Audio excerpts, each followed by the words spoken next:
नमस्कार। दिन भर की बड़ी खबरों में आपका स्वागत है। मैं हूं अंशिता श्रीवास्तव।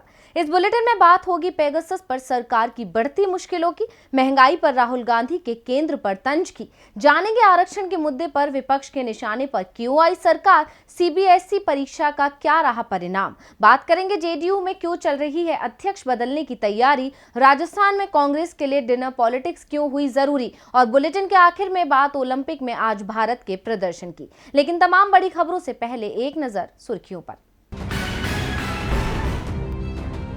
सीएम बनने के बाद पहली बार दिल्ली पहुंचे कर्नाटक के सीएम बसवराज बोम्मई। गृह मंत्री अमित शाह से भी मुलाकात। पीएम नरेंद्र मोदी और राष्ट्रीय अध्यक्ष जेपी नड्डा से करेंगे मुलाकात। कैबिनेट विस्तार को लेकर हो सकती है चर्चा। भारत चीन के बीच 12वें दौर की कल होगी बातचीत। 11 दौर में नहीं बनी बात। एलएसी के पास मोल्डो में लगभग 10:30 बजे होगी बैठक। मॉडर्ना वैक्सीन के भारत आने का रास्ता साफ। सिप्ला को मॉडर्ना वैक्सीन के आयात के लिए drugs controller general of India ने दी मंजूरी। शेयर बाजार में आई गिरावट। 66 अंकों की गिरावट के साथ 52,587 पर पहुंचा सेंसेक्स। निफ्टी में आई 15 अंक की गिरावट। 15,763 पर पहुंचा निफ्टी। सुर्खियों के बाद अब बात आज की सबसे बड़ी खबर की। मानसून सत्र में विपक्ष ने जासूसी मामले में हंगामा खड़ा कर दिया है। विपक्ष की नाराजगी जायज भी है। मामला लोगों की निजता से जुड़ा है और विपक्ष इस पर चर्चा चाहता है। सरकार सुन नहीं रही। सरकार विपक्ष की आवाज भले ही नहीं सुने, लेकिन सुप्रीम कोर्ट इस मामले की सुनवाई को तैयार हो गया है। ऐसे में मोदी सरकार की मुश्किलें बढ़ती दिख रही हैं। तो क्या है मामला जिस पर सुनवाई को तैयार हुआ सुप्रीम कोर्ट? देखिए ये रिपोर्ट। सुप्रीम कोर्ट ने पेगासस जासूसी मामले की स्वतंत्र जांच की मांग वाली याचिका को स्वीकार कर लिया है। वरिष्ठ पत्रकार एन राम ने इसे लेकर याचिका दायर की थी। इस याचिका में कहा गया था, पत्रकारों, चिकित्सकों, वकीलों, सामाजिक कार्यकर्ताओं, सरकार के मंत्रियों और विपक्षी नेताओं के फोन को हैक करना भाषण और अभिव्यक्ति की स्वतंत्रता के मौलिक अधिकार के प्रभावी क्रियान्वयन से गंभीर समझौता है। पेगासस स्पाईवेयर के जरिए फोन हैक करना आईटी कानून के तहत एक दंडनीय अपराध है। याचिकाकर्ता की ओर से पेश हुए वकील कपिल सिब्बल ने सीजेआई कोर्ट में कहा कि मामला महत्वपूर्ण है, इसीलिए इस पर जल्द सुनवाई होना चाहिए, जिसके बाद सुप्रीम कोर्ट ने अगले हफ्ते इस पर सुनवाई करने का फैसला लिया है। दावा किया गया है कि इजरायली सॉफ्टवेयर पेगासस की मदद से भारत समेत दुनिया के कई देशों के पत्रकारों, नेताओं और अन्य हस्तियों को निशाना बनाया गया था। इस दौरान फोन हैकिंग की बात सामने आई थी, जिसके बाद करीब 500 हस्तियों ने चीफ जस्टिस को इस मसले पर चिट्ठी लिखी थी और निष्पक्ष जांच कराने की अपील की थी।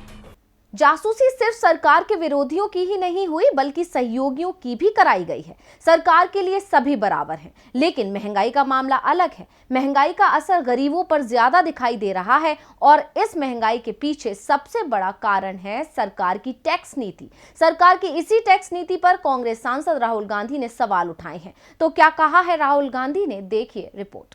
केंद्र सरकार के खिलाफ मुखर कांग्रेस सांसद राहुल गांधी ने एक बार फिर महंगाई और टैक्स वसूली को लेकर मोदी सरकार पर निशाना साधा है। राहुल ने ट्वीट कर कहा, सब सामान महंगा होता जा रहा है, उपभोक्ता परेशान है, लेकिन क्या इसका थोड़ा भी फायदा छोटे उत्पादक, दुकानदार या किसान को हो रहा है? नहीं, क्योंकि ये महंगाई असल में मोदी सरकार की अंधाधुंध टैक्स वसूली है। राहुल गांधी ने #टैक्स एक्सटॉर्शन का भी इस्तेमाल किया है। राहुल का साफ कहना है कि मोदी सरकार अंधाधुंध टैक्स वसूली कर रही है। उसे इससे फर्क नहीं पड़ रहा है कि जनता कितनी परेशान है।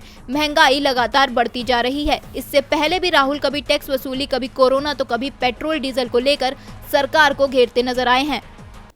जनता परेशान है, लेकिन सरकार को सिर्फ टैक्स की चिंता है या फिर चिंता वोट की है?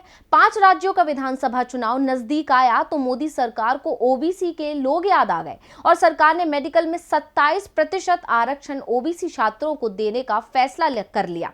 लेकिन सरकार का ये फैसला सवालों में आ गया है। तो क्यों सवालों में आया सरकार का आरक्षण का फैसला? देखिए रिपोर्ट। मोदी सरकार ने मेडिकल में ओबीसी को 27% और ईडब्ल्यूसी को 10% आरक्षण देने का ऐलान किया है।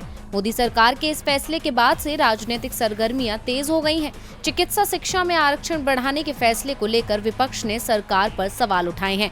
कांग्रेस नेता मल्लिकार्जुन खड़गे का कहना है, ओबीसी को पहले से ही आरक्षण मिला हुआ था और जो उन्होंने अभी आरक्षण दिया है वो कोई बड़ी बात नहीं है। ये सब चुनाव को देखते हुए सिर्फ प्रचार पाने के लिए किया जा रहा है। मल्लिकार्जुन ने आरक्षण को प्रचार बताया तो बीएसपी सुप्रीमो मायावती ने भी इसे चुनावी एजेंडा करार दिया। मायावती ने लगातार 2 ट्वीट किए हैं। मायावती ने लिखा है, देश में सरकारी मेडिकल कॉलेजों की ऑल इंडिया की यूजी व पीजी सीटों में ओबीसी कोटा की घोषणा काफी देर से उठाया गया कदम।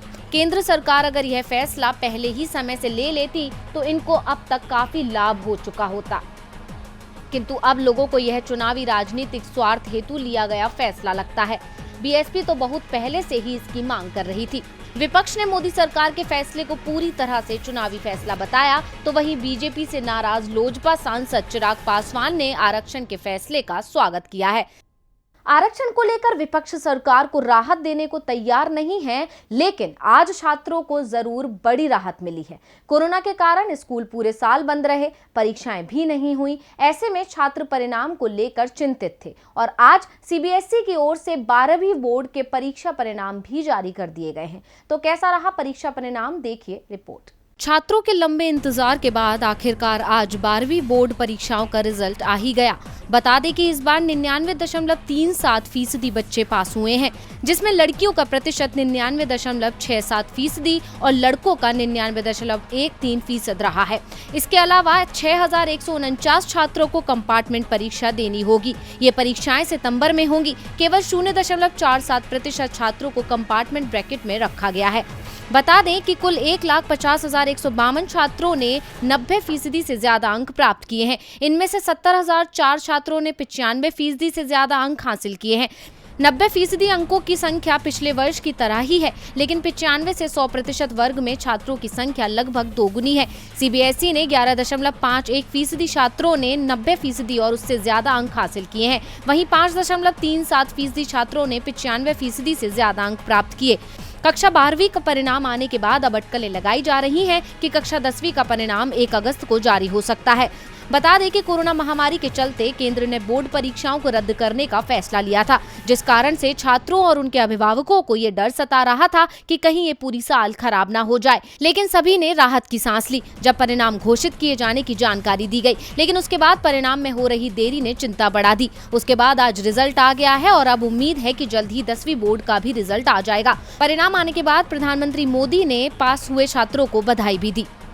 परीक्षा परिणाम जारी होने से छात्रों को राहत मिली है, लेकिन जेडीयू के राष्ट्रीय अध्यक्ष आरसीपी सिंह को राहत मिलती नहीं दिख रही है। मोदी सरकार में कैबिनेट मंत्री पद की शपथ लेने के साथ ही वो अपनी पार्टी के नेताओं के निशाने पर हैं। पार्टी नेताओं के बढ़ते दबाव के बाद आरसीपी सिंह पद छोड़ने की बात भी करने लगे हैं। तो क्या पद छोड़ने को तैयार हैं आरसीपी सिंह? देखिए रिपोर्ट। जनता दल यूनाइटेड की राष्ट्रीय कार्यकारिणी की शनिवार को दिल्ली में बैठक होनी है। बैठक में बिहार के सीएम नीतीश कुमार के साथ कार्यकारिणी के सभी सदस्यों को आमंत्रित किया गया है। कोरोना संक्रमण के चलते अधिकांश सदस्य मीटिंग में वर्चुअल तरीके से जुड़ेंगे, जबकि दिल्ली में उपस्थित लोग बैठक में सीधे शामिल होंगे।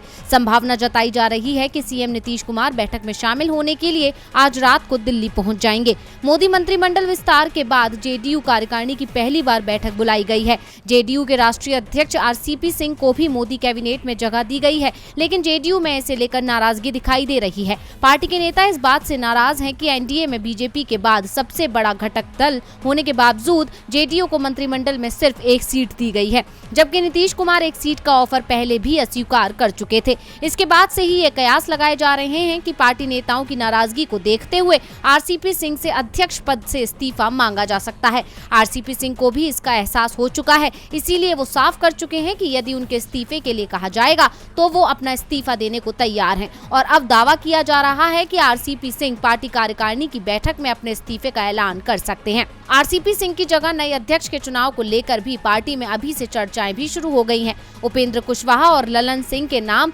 अध्यक्ष पद की दौड़ में सबसे आगे बताए जा रहे हैं। पार्टी कार्यकारिणी की बैठक में संगठन से जुड़े मुद्दे, सदस्यता अभियान, मौजूदा राजनीतिक मुद्दे और आगामी विधानसभा चुनाव पर चर्चा की जाएगी। इस दौरान सीएम नीतीश कुमार के अलावा केंद्रीय इस्पात मंत्री और पार्टी के राष्ट्रीय अध्यक्ष आरसीपी सिंह, सभी सांसद, सभी राज्यों के प्रदेश अध्यक्ष और कार्यकारिणी के सभी सदस्य हिस्सा लेंगे।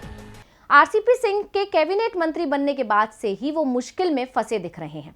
वैसे मुश्किल में राजस्थान कांग्रेस भी फंसी हुई है, लेकिन अब इस मुश्किल से निकलने के लिए पार्टी डिनर पॉलिटिक्स का सहारा ले रही है। तो क्या इससे राजस्थान में कांग्रेस की राह हो सकती है आसान? देखिए रिपोर्ट। राजस्थान में सीएम अशोक गहलोत और सचिन पायलट के बीच दुश्मनी की दरार को भरकर दोस्ती में बदलने की कोशिश की जा रही है। लंबे वक्त से आलाकमान दोनों नेताओं को समझाने में जुटा है। वहीं अब प्रदेश प्रभारी अजय माकन भी पिछले 2 दिन से इसी जद्दोजहद में जुटे हैं कि किसी भी तरह से विवाद को खत्म कर एकजुटता का संदेश दिया जा सके। इसी बीच सीएम अशोक गहलोत के तेवर भी नरम पड़े हैं। उन्होंने डिनर पॉलिटिक्स से विधायकों को साधने का प्लान बनाया है। इसलिए सीएम गहलोत ने अपने निवास पर विधायक दल की बैठक और डिनर का आयोजन रखा है। इस विधायक दल की बैठक में सीएम अशोक गहलोत ने सभी विधायकों को एकजुटता का मंत्र देते हुए कहा कि पुरानी बातें भूलकर एकजुटता के साथ आगे बढ़ना चाहिए। हमें किसी भी दुश्मनी में नहीं पड़ना चाहिए, क्योंकि हमारी पार्टी एक है और हम सब भी एक है। इसलिए किसी के मन में भी तकरार की बात नहीं आनी चाहिए। सीएम गहलोत का ये बयान साफ बयां कर रहा है कि वो किसी भी तरह से पार्टी में विवाद को खत्म करना चाहते हैं। भले ही उन्होंने अपने बयान में पायलट का नाम ना लिया हो, लेकिन वो पायलट को मनाना चाहते हैं। हालांकि जब गहलोत भाषण दे रहे थे और एकजुटता का मंत्र दे रहे थे, तो उस वक्त पूर्व डिप्टी सीएम सचिन पायलट मौजूद नहीं थे, क्योंकि वो दिल्ली में होने के चलते विधायक दल की बैठक में शामिल नहीं हो पाए। लेकिन गहलोत के बयान से उन्हें साफ संकेत मिल चुका है कि वो अब दोस्ती की तरफ हाथ बढ़ा रहे हैं, जिसके बाद माना जा रहा है कि अब गहलोत झुकने को तैयार हैं, तो फिर पायलट भी पास आने से गुरेज नहीं करेंगे। आने वाले दिनों में दोनों की दोस्ती फिर से परवान चढ़ सकती है, जिससे कांग्रेस को न सिर्फ मंत्रिमंडल विस्तार में आसानी होगी, बल्कि चुनाव में भी एकता का संदेश जाएगा। और बुलेटिन के आखिर में बात ओलंपिक में आज भारत के प्रदर्शन की। टोक्यो ओलंपिक का आज 8वां दिन है। भारत को आज कोई पदक तो नहीं मिला, लेकिन मुक्केबाजी में लवलीना ने भारत का मेडल पक्का कर दिया है। बैडमिंटन स्टार पीवी सिंधु भी महिला सिंगल के सेमीफाइनल में पहुंच गई हैं। उनका भी मेडल तय माना जा रहा है। तो कैसा रहा आज भारतीय खिलाड़ियों का प्रदर्शन, देखिए इस रिपोर्ट में। मीराबाई चानू ने वेट लिफ्टिंग में भारत को एक सिल्वर मेडल दिलाया, लेकिन इसके बाद भारतीय खिलाड़ियों ने अपने प्रदर्शन से निराश ही किया। लेकिन आज कुछ खिलाड़ियों के प्रदर्शन ने भारत को उम्मीद की एक किरण दी है, जिससे लोगों का उत्साह और बढ़ गया है। भारत की झोली में एक और मेडल आना तय हो गया है और दूसरा मेडल भी महिला वर्ग से ही आ रहा है। महिला मुक्केबाजी के 69 किलो की कैटेगरी के क्वार्टर फाइनल में भारत की लवलीना बोरगोहेन ने चीनी ताइपे की नियेन चिन चेन को हराकर सेमीफाइनल में जगह बना ली है। बॉक्सिंग के सेमीफाइनल में पहुंचने वाली खिलाड़ी का मेडल तय हो जाता है, इसीलिए लवलीना का मेडल पक्का हो चुका है। लेकिन देश को अब उनसे गोल्ड की उम्मीद है। मेडल की उम्मीद देश की स्टार शटलर पीवी सिंधु ने भी जगा दी है। सिंधु महिला सिंगल के सेमीफाइनल में पहुंच गई हैं और क्वार्टर फाइनल में सिंधु ने जापान की अकाने यामागुची को सीधे सेटों में 21-13, 22-20 से हरा दिया। इससे पहले सिंधु और अकाने यामागुची के बीच 18 बार मुकाबला हुआ था, जिसमें से सिंधु 11 बार जीती थी और अब ये आंकड़ा बढ़कर 12 हो गया है। सिंधु मेडल जीतने से एक कदम दूर है। इसके अलावा भारत की पुरुष हॉकी टीम ने भी टोक्यो ओलंपिक के ग्रुप स्टेज में शानदार खेल दिखाया है। उसने पूल ए के अपने आखिरी मैच में जापान को 5-3 से हरा दिया है। भारत के लिए 2 गोल गुजरंत, 2 हरमनप्रीत सिंह और 1 नीलकांत शर्मा ने किया। भारत की 5 मैचों में ये चौथी जीत है। इससे पहले भारत स्पेन, न्यूजीलैंड और अर्जेंटीना को भी मात दे चुका है। ग्रुप मैच में भारत को ऑस्ट्रेलिया के हाथों हार का सामना करना पड़ा था। भारत के लिए सबसे बड़ी निराशा तीरंदाजी के महिला सिंगल में दीपिका कुमारी की हार से मिली। दीपिका कुमार क्वार्टर फाइनल में हार कर प्रतियोगिता से बाहर हो गई। तो आज इस बुलेटिन में बस इतना ही। देखते रहिए डीवी लाइव। नमस्कार।